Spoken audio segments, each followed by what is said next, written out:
Well, hi everybody, Father Alex here, Vicar of St Matthew's Church, host of the Godcast, and author of this book, Our Daily Bread from Argos to the Altar, a Priest's Story, which is available in all good bookshops and online, so do check that out. My guest today on the Godcast is a gentleman called Dave Lucas. Dave is one half of the people behind the Ordinary Office, which is an online Christian community. It's been really good chatting to him about his experiences. Dave also has a disability, which we'll be discussing and talking through as well. So do hope you enjoy this Godcast now with Dave Lucas. Dave, welcome to the Godcast. How are you doing? I'm good, thank you. Thanks for having me. Whereabouts? Where's home for you, Dave? Are you up in the northeast? Jarrow, yeah. Bede's world. Yeah, absolutely. Well, we'll perhaps ask you a little bit about that in a minute. But first of all, Dave, just perhaps tell us a little bit about the Ordinary Office. There are lots of people who watch and listen to the Godcast who might not be familiar with it. I've always said some form of daily office.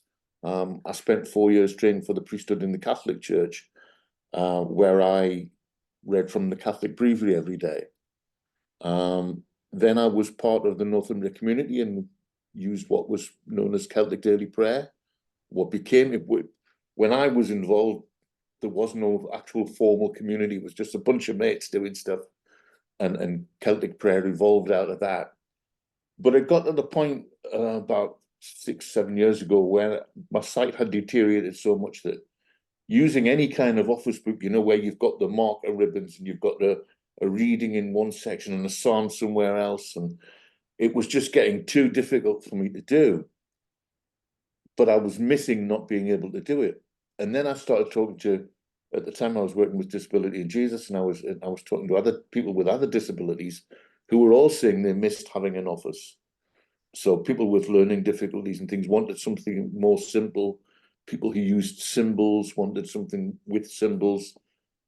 And so we decided if we put it online, so it's online, so there's morning, midday, evening, night, and nocturne prayers. They're there online. They're there in text. They're there in symbols. They're there in audio and video. So you can take your pick. You can say it whichever way you like. And there's an Amen button on the website. So when you finished saying it, you click the Amen button, and the idea is that it lets other people know that someone's been online saying the same prayers as them. One of the things I really love about it, I get up in the middle of the night to do nocturne, and to see people who can't sleep and watch that Amen count go up. Yeah. As people click on during the night. I love that. And when we first started, I thought, if we get 20 or 30 people a day, I'd be more than happy, and where some days we're getting a couple of thousand. Yeah. So I'm amazed by it. It really just shows the power of a digital parish, doesn't it, Dave? And the ability to reach beyond the walls of a church. Were you quite internet savvy, or did it No, I wasn't at all. I'm still not that internet savvy, but I know enough to get by. I'm a user rather than a techie. Yeah. And where did your Christian journey start, Dave? Have you been I was brought up in a Roman Catholic family. Like I said before, at 20, I went into a seminary with the missionary order, the Holy Ghost Fathers. I went to a missionary institute in Mill Hill, and I was there for 4 years, and I'd been ordained a deacon, and I was just a few weeks away from full ordination, when there was abuse going on that I knew about in the community that I would be living in once I was ordained. So I went to the principal of the order and I told him what I knew. And he told me to pack my bags and go home. So that was the end of that. My mum and dad were at that point, well, always were, but my mum and dad were very staunch Catholics. And dad didn't believe what I was telling him about what I knew was going on. So I came home to the northeast, but my dad wouldn't have me at home. So I bummed around for a while, staying on friends' couches and stuff. And I got to know Andy Rain and John Skinner, who were two of the founders of the Northumbria community. I was a musician. They wrote me into playing guitar and writing music with them and things. And I hung around that for a long time. I didn't go back to a Catholic church. I'd left the seminary in the January 83. And in the July that year, I met the girl I'm now married to. We've been married 37 years this year. Denise was a brand new Christian. She'd only just started going to church. And the order that I was with were putting it about that the reason that I'd left was that I was already seeing Denise while I was in the seminary, which wasn't true. And it hurt her deeply. So I just wouldn't get involved with the Catholic Church for a long, long time. And then through early 2000s, I met Bill Bravner, who was the Anglican rector of Jarrow, and he suggested I try out his parish. And so I got involved with the Anglican Church then. Dave, just going back there a bit, I mean, when you describe what happened, you did it with a laugh. I'm guessing that was an ironic laugh. It was a horrible time. It was an awful experience, and it's one that 30 odd years on still has sort of some ramifications even now. I'm doing bits of work with Loud Fence at the minute. Here in the Catholic diocese, my home Catholic diocese, and I'm bumping into people that I haven't seen in 30, 40 years. Yeah. Who are still under the illusion that I left the seminary because of Denise. So it's it never leaves you, this stuff. I think as we talk about historic abuse, a lot of people just don't want to talk about it, do they? They want to kind of just say sorry and move on quickly, kind of thing. But at the time, I guess it was quite traumatic. Was it physical abuse? Yeah. Yeah. Yeah. I've got a couple of friends who are. I mean, I'm coming up 64. I've got a couple of friends who are a bit older than me, who are sort of very late 60s, early 70s, who suffered abuse in seminaries, and you just need to spend 5 minutes with them to see how damaged they are. That they're never over it, and it's just horrible.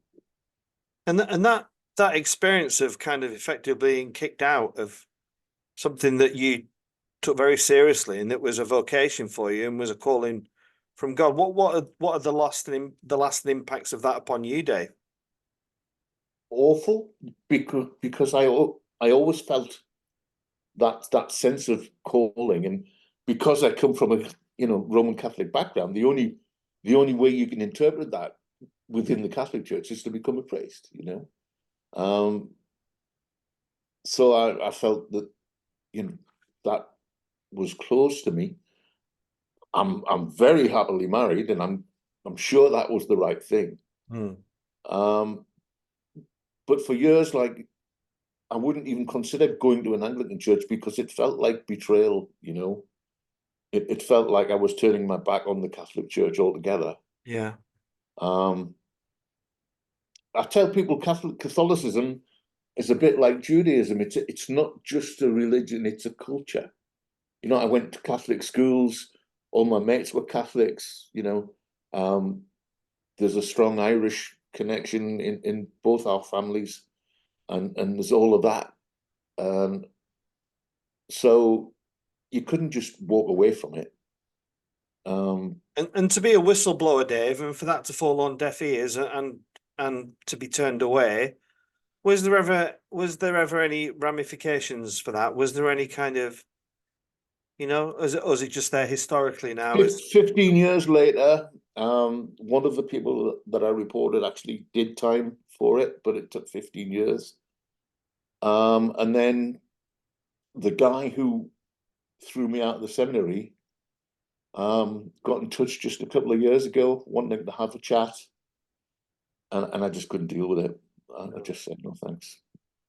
Did you get help with that whole thing, or did you have to do it No, yourself? no, I've just muddled through, I've had other, during all that time, I've been dealing with my sight loss as well, and I've kind of had bigger things to worry about, really. Yeah. And when you eventually turned to the Anglican Church, Dave, was it a place of welcome? How, It was very much so, very much so, and still is, but it has the same issues. I kind of came into it very naively, thinking that the issues around abuse and things didn't exist. They were particular to the Catholic Church, and they're not. And that's been quite a shock to me. I'm heavily involved in this campaign at the minute about safeguarding, because it's horrible the way people are dealing with each other. yeah. Tell us about your involvement with the safeguarding, Dave. I've become friends with people like Martin Percy, Martin Sewell. I used to, when I was with Disability in Jesus, we used to go to the York Synod every year with our exhibition stand, and I used to meet all of these people there, and just listen to what was going on, and met lots of survivors at Synod in York a few times, and it just echoed so many of my experiences, And then what's happened with the ordinary office is we've now got like 21,000 followers on Twitter, which I'm amazed by. And it started out as an aid, like I said, to help people who were struggling to read an office. But it's become a kind of place of exile for all kinds of people who feel disenfranchised from mainstream churches for lots of reasons. So we've got like a strong gay following, we've got a strong BAME following, a strong disabled following, and a strong survivor following. And I think the common ground for all of those different groups is that feeling of being somehow outside, Yeah. shut out. And what's your kind of, when you look at the Church of England in 2024 and its response to safeguarding, are you disenfranchised from that process? I'm, I struggle because we know some wonderful Anglicans, and you just need to sit on Twitter for a couple of hours, and they're all there. And there's lots of really wonderful Anglicans fighting for justice on this, and not just justice for survivors, but to make it safer in the future. So there's a lot of good people out there that, as individuals, it's great. But there's something that seems to happen when we get into the institution of the Anglican Church, that it just sort of goes a bit weird. For me, I mean, I spend my working life, I used to spend disability equality training, and for me, I think it stems from the issue of the established Church of the nation having opt-outs to equality law, and therefore it does not realize just how far secular world has moved on equality.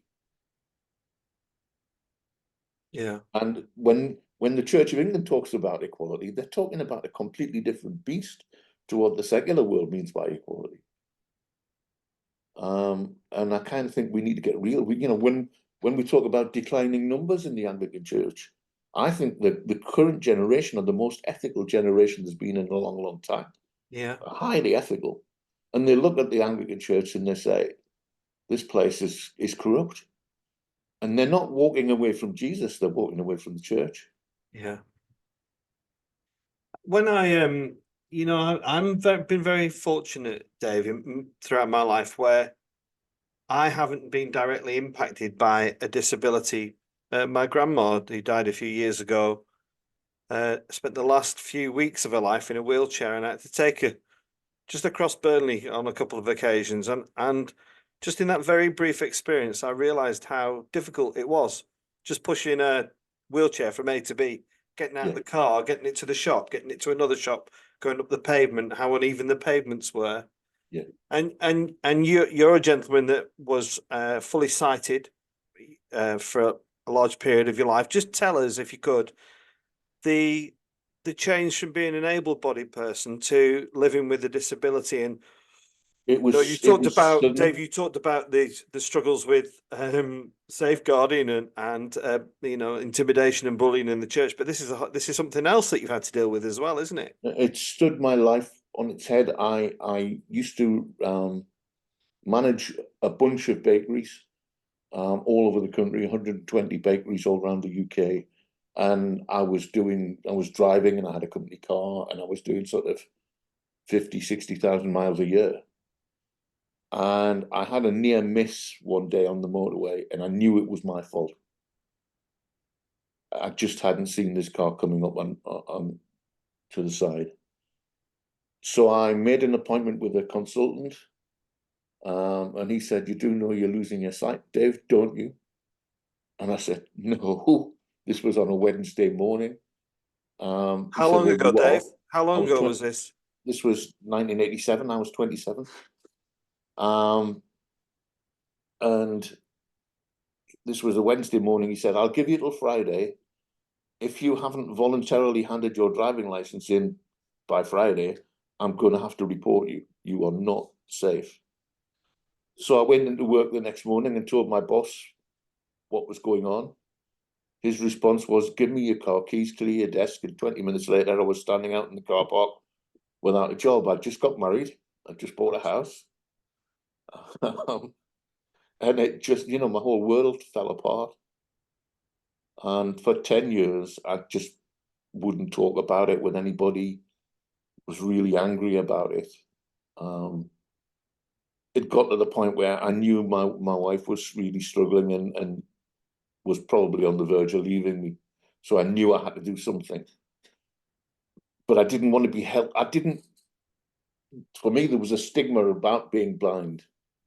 And I thought I was hiding it. I thought I was managing to hide it from people. But turns out everybody knew. But I didn't know that they knew. But it got to the point where I couldn't walk down the street without, I've got no peripheral vision. So if somebody's coming out of their garden gate, I'll walk into them because I can't see them coming that way. Somebody opens a car door on the other side, I'll walk into that, can't see it. And I was crashing into people all the time, and they were making comments like, "Are you blind or what?" And worse than that, Yeah. And I knew I had to do something, but I still couldn't cope with the idea of being seen as blind. So I went and made inquiries about what would happen if I went on the visual impairment register without letting my wife Denise know that I was looking into it, because she's a nurse. She would have held me to it if she'd known. So I wasn't sure I could deal with it. So I went and found out about it. And it got to the point where guide dogs offered me the chance to go and have an assessment for a guide dog, at which point I had to tell her. What swung the whole thing and changed my life completely. At that point, I was heavily involved in the whole Northumbria community stuff. Celtic Christianity was a big thing for me. And they brought this dog out to meet me, my first guide dog. And they said, "This is your dog. He's called Abbott." The idea of me being led by an abbot, I just thought, I can remember sitting and looking at the ceiling and saying, "Okay, God, I get it now." Um, and Abbott changed my life. Abbott taught me that being blind is not the end of the world. In No. fact, I tell people now that my blindness informs my faith. Yeah. But at the time when it was going on and you were I losing, spent 10 years just telling the whole world to F off. yeah. Did You it, know, I mean, you say now it informs your faith. What did it do to your faith at the time? at the time it was awful because all my church, I was so angry, and I was drinking a lot, I was swearing a lot. I was going from, as my sight kept getting worse, each time it got a bit worse, I, I was able to do a bit less. So the kind of work I was being offered was getting more and more poorly paid. And I was getting more and more angry. And all my church friends were just kind of, look at that angry bloke, we don't want to be around this anger, One of the things that I like about the Ordinary Office now is that lots of people come to us in that kind of place, but they're really angry. Mm. And one of the things I've had to, I often get private messages from people saying, Dave, have you seen this comment from so-and-so? They're really angry, you need to ditch them. And what I'm saying to people is, look, no, this is the place for them, right? They can come here, they can be angry, they can have a bit swear, they can behave badly, right? And they can work it out. And if anybody has to leave, if you're offended by that, you leave, And that's what happened to me. I mean, all my Christian friends just sort of disappeared. So what got you through? What got you through it? I mean, I see that guitar. I'm going to see if you're going to play me a tune after, but what did you said you were drinking heavily and you were getting angry and that, but what was the equilibrium in your life that you found to kind of calm the storm? It was realizing, that my wife had enough. Yeah. That's never been a negotiable thing for me, she stood, I always said that, when the priest said to Denise, for better or for worse, I don't think she realized how much of the worst there would be, but she stood by me through all of it. And the thought of losing, was just, I couldn't bear it. Yeah. And So coming that made me wake up. coming to terms with the loss of your sight, how did you reconcile that with your Christian faith? What happened? I don't think I've ever blamed God for the loss of my sight. I've shouted at him about the way I've been treated because of my sight loss.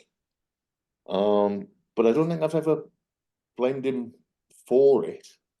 For me, it's kind of, when people do the why me thing, it's kind of, well, why not? Mm.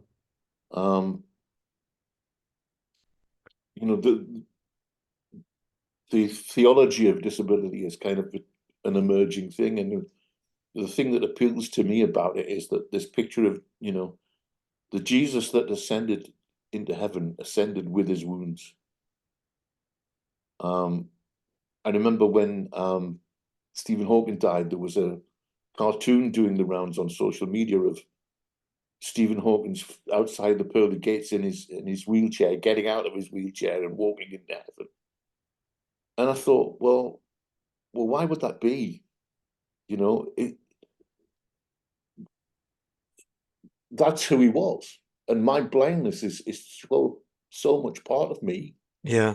That it's who I am. Yeah. So I kind How of were you believe it. treated, Dave? How were you treated? When you say how you were treated, tell us about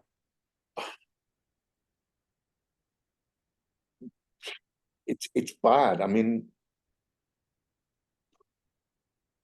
getting political, I suppose, but the Tories have turned people against disabled people, and so you get stupid comments. If I've got no sight in one eye and I've got a small amount of sight in the other that comes and goes, but I like to use it as much as I can use it. So if I'm out shopping with Denise and I pick something off a shelf and hold it really close, I can make out the picture, but I can't make out the words. But I know enough, like things that you buy all the time. I know what a tin of Heinz beans looks like, sort of thing. So I just pick something up off the shelf, But if I pick something up off the shelf and hold it in front of my face, someone else will make a comment. Look at that, you're supposed to be blind. Look, what the hell's it got to do with anybody else? Well, what I'm doing, you get that, and a lot worse. The first day I came home with a guide dog, one of our neighbors came out into the street and went like this to me: "How many fingers? If you can see my fingers, you don't need a guide dog." Mm. Um, I'm not alone in this. You know, I know lots of blind people who are having this kind of treatment every day. Yeah. Um, And Dave, what do you miss, if you don't mind me asking, what do you miss most about not being able to see? That might driving, sound like a silly question, but driving. driving. It's the independence of it. I mean, you know, my wife drives and she'll take me anywhere I want to go, but she works, so I have to wait till she's free to take me. It's that thing of, you know, being able to just pick up your car keys and go whenever you want to go. Yeah. I miss that. Um, Probably that more than anything.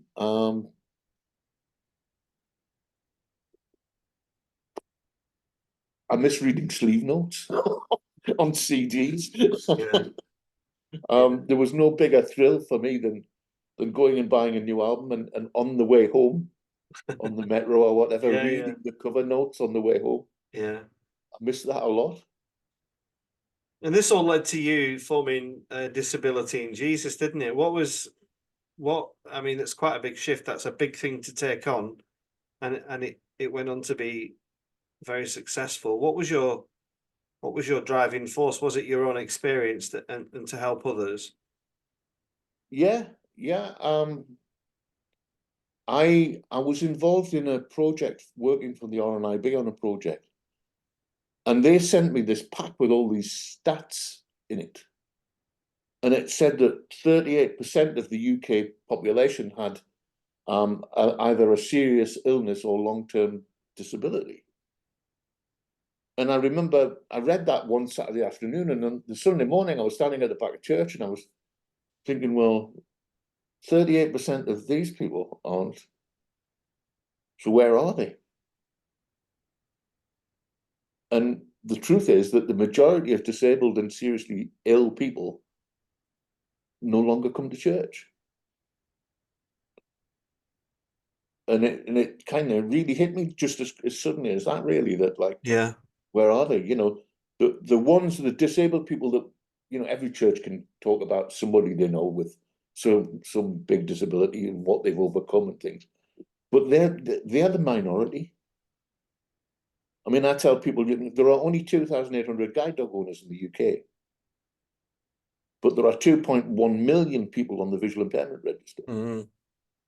So where are the rest of them? You know, Yeah. the people you see out with a guide dog are really, you know, a minuscule minority of Yeah. Gosh, visual that's impaired quite a people. powerful statistic, that. It's huge.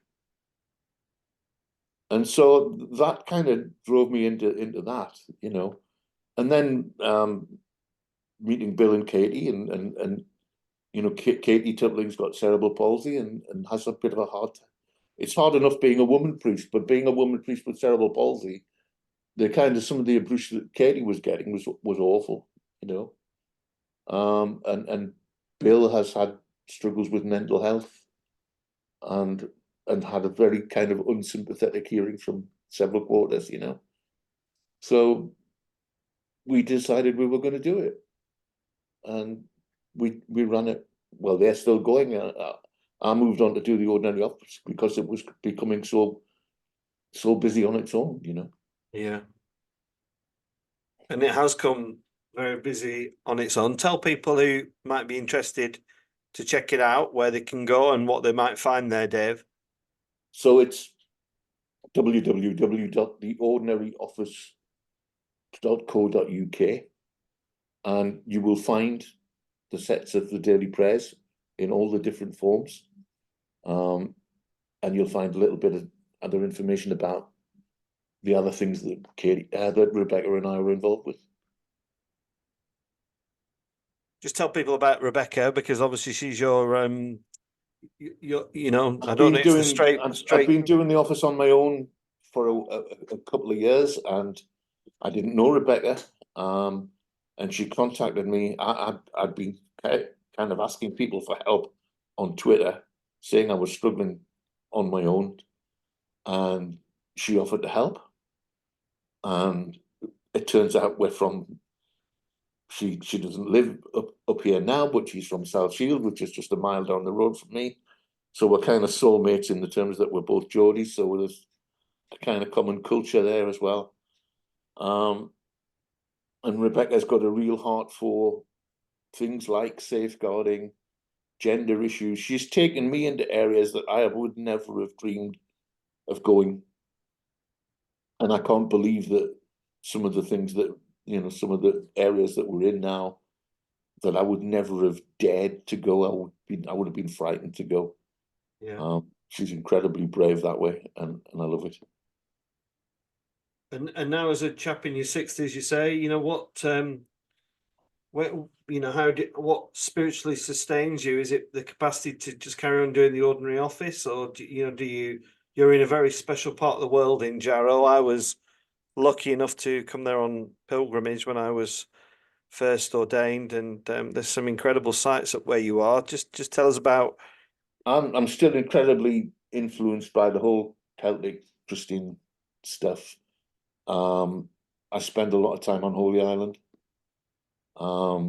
There's a church in Northumberland called Old Buick. I spend a lot of time there. I spend a lot of time Ministraker's Monastery up in kind of borders of County Durham and Northumberland as well. That whole kind of all the Celtic saints have been a big influence on me. The Celtic hospitality. For me, that's the key. It's about hospitality, I'm not out to convert people. I'm out to make people welcome. I don't see converting people as my business. I see people making people welcome as my business, and it's God's business what happens after that. Yeah. Here to that. I think that's one of the church problems, isn't it? The biggest thing I've been learning in the last couple of years, I keep going back to the call of the apostles, and Jesus saying to them, will you come? Yeah. And the ones that were kind of respond, I need to go and sort this out. No, will you come? Just will you? And that's all I'm saying to people. Look, there's a bunch of us on this journey, on a pilgrimage. We don't know where it's going. No. We don't know what he's asking of us. What we do know is it's a great place to be. And so I'm saying to people, will you come? Yeah. Lovely. And there will be people, Dave, of faith watching this who are thinking, I'd like to pray for the ordinary office. Is there anything we can pray for you in your community? For the kind of uncertainty that we live with, I mean, like I say, we don't know where we're going. A couple of years ago, we weren't involved with safeguarding. We weren't involved with trans people. I'm a product of my generation and my upbringing. Yeah. In the area that I live in Jarrah, I wouldn't know where there are any trans people in Jarrah. So the thought of meeting my first trans person was like daunting because I didn't want to put my foot in it. Yeah. Because I've not met any before. So you don't know how to deal with it. You don't know what to say, what to do, and we're being led into all these areas of places where I've never been before, that I'm happy to be, but that I'm still really nervous about as well, because I just don't know what I'm doing. I think that's wonderfully honest, and I think a lot of Christians can learn from that. I've had people who are trans on the Godcast, and a bit like yourself, Dave. You're a little bit anxious because you may not have met them or been in their company before, and I think that can apply to disabled people. Some people just don't know how to approach it or respond. I And had one year we went at Synod in York. I got there on the Friday before Bill and Katie, and I had all the exhibition stand kit with me. My wife took me down to York. She had to go back home to work. So she literally dropped me on the curb with my luggage, my guide dog, and the entire contents of our exhibition stand, and left me sitting on the path, waiting for Bill and Katie to arrive. And up comes Bob Callahan from Inclusive Church that I'd not met before. And asked who I was, and I told him what, he disappeared and he came back with a trolley and he loaded all this kit onto the trolley. and he took me into the exhibition hall, and he set up the exhibition stand. Then he took Jarvis, my guide dog, for a walk and spent him and picked up the poop and all of that. And I hadn't met this bloke, you know. That night at evening meal, clergy were coming up to me saying, "So you're friends with Bob Callahan? You do know he's gay, you know, and that inclusive church lot, you know. You're never going to get well thought of if you hang about with them." Really? Right. Well, that changed my mind on things. That made me more determined to hang about with them, you know. And I've been made so welcome by that community, Yeah. you know. Yeah. Likewise. And what I say is, you know, how can I ask for equality for me as a disabled person and then deny equality to someone else? Yeah. Can't do Absolutely. Yeah. Well, David, I've thoroughly enjoyed this. This 30 minutes has absolutely shot by. I can see your guitar, and you know, I know the Celtic spirituality, you know, music's important, as is music in the Northeast. Can I tempt you to play us out with something, Dave? Can you Oh, I don't know. come on? I'll try. Just before you finish, just to remind people that go and check Dave's site out, The Ordinary Official. They're on Twitter and online, and I've been looking. It's a really great site. And Dave, as you play us out, thanks for coming on, mate. It's been lovely chatting. Been a pleasure.